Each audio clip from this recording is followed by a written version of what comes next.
Misfortune is an obscure game for the original Game Boy. Since no hard copies or ROMs exist, all known information on the game is derived from personal accounts and a scant assemblage of screenshots. The game does not contain any credits. Whoever created it has yet to be discovered to this day. The few people who have experienced it consider it to be one of the scariest video games ever made. Given its age and cult following amongst rare horror game enthusiasts, it's entirely possible that authors of widely known creepypastas such as Sonic.gb and Lavender Town Syndrome drew inspiration from Misfortune. The player controls what appears to be a young boy in a strange gothic building. After briefly exploring their environment, they are confronted by a malevolent being. Despite the character never identifying itself, some people, citing notable similarities, claim that it may be a representation of Baphomet, Beelzebub, or even the devil. Upon meeting the mysterious creature, a dialogue box will appear with the text, "I exist within the very fabric of reality. Do you want to challenge me?" This is followed by a yes or a no choice. Should the player choose yes, the being replies, "Then let's begin." The player is then transported to a series of maze-like rooms, each filled with pit drops, locked doors, keys, and traps. The objective is to progress through each room by either reaching the stairs to the next level or solving a puzzle. This can include answering riddles or choosing correct doors or pathways. The most well-known example consists of a level where 4 small cabins are shown on screen. A dialogue box will appear that reads, "Choose wrong, and misfortune will befall your loved ones. Are you ready to play?" Should the player make a mistake at any point through the game, the screen will cut to black before showing a more detailed image of the demon, along with a dialogue box reading, "I am God here," in what appears to be blood-styled writing. Rumors pertaining to the game's alleged harmful effects began to surface on the internet around the late 1990s. Players claim to have begun experiencing ongoing depression and dread shortly after losing and seeing the game over screen. Once prominent members of online forums who shared such claims are thought to have died or disappeared when they suddenly became inactive without warning. Heated discussion soon dominated these forums for some time, but the mystery never seemed to get any closer to being solved. Some wrote the whole thing off as a tasteless practical joke. Others believe that viewing the image of the evil character after losing the game can really cause the player to experience misfortune, as the game's antagonist promised. Soon, people began to speculate that the eerie soundtrack of the game was the cause. The music in Misfortune consisted of deep, buzzy tones and off-key melodies. The game had a remarkably unsettling soundtrack overall, despite its composition being limited to the 8-bit Game Boy sound bank. The game over screen especially had erratic, almost nauseating music, accompanied by a very high frequency. Rumor has it that this track could somehow influence moods and thought patterns.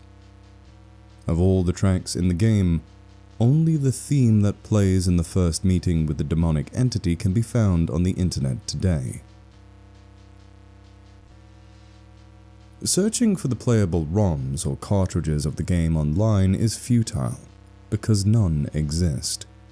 In fact, most of those who have played it hadn't sought it out, but rather stumbled upon it by accident. According to first-hand accounts, certain copies of various Game Boy titles contain Misfortune in its entirety. The means for accessing it through these games vary, but typically involve exploiting glitches or using cheat devices. Although some have detailed their steps for getting the game to run, attempts by others using the same methods have always failed. Another common observation was that many of the sprites in Misfortune had been copied from its host games. Misfortune is actually known to be integrated in the following titles: Legend of Zelda: Link's Awakening, Pokemon Red, Spud's Adventure, Poochie Carrot, Atelier Marie JP. For this section, I'm going to be speaking to you a lot less impartially and a lot more personally. It's important that you listen. Now, is the game really cursed? Does a spectre really hide within and snare the innocent in its deadly game? Who knows?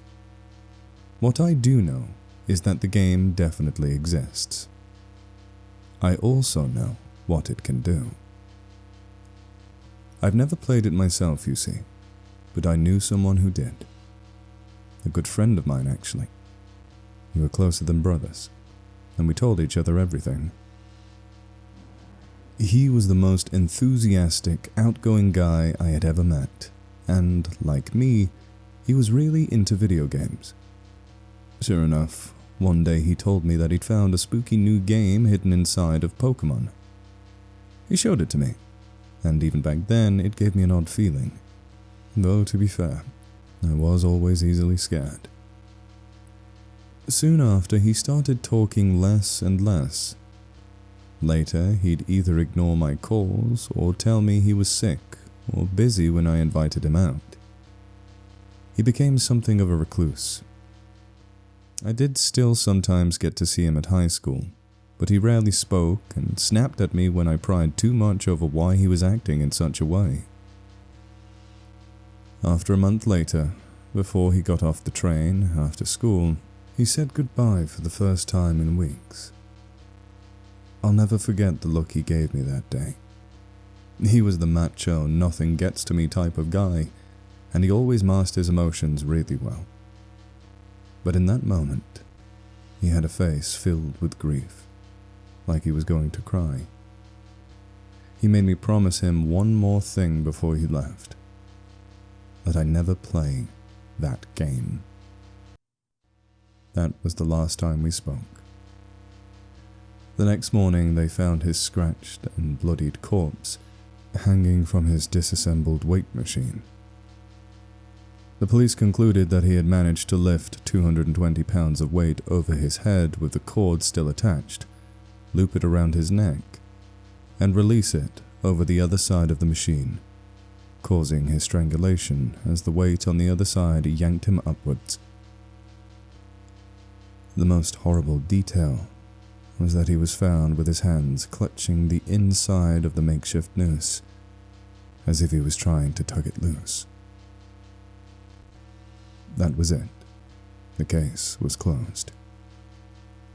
Personally, I don't believe that's what really happened. If you are a collector, or have just heard the legend and want to experience the game for yourself, you should reconsider. Even if you deny the existence of demons and curses, the misfortune that were before you is very real. You have been warned.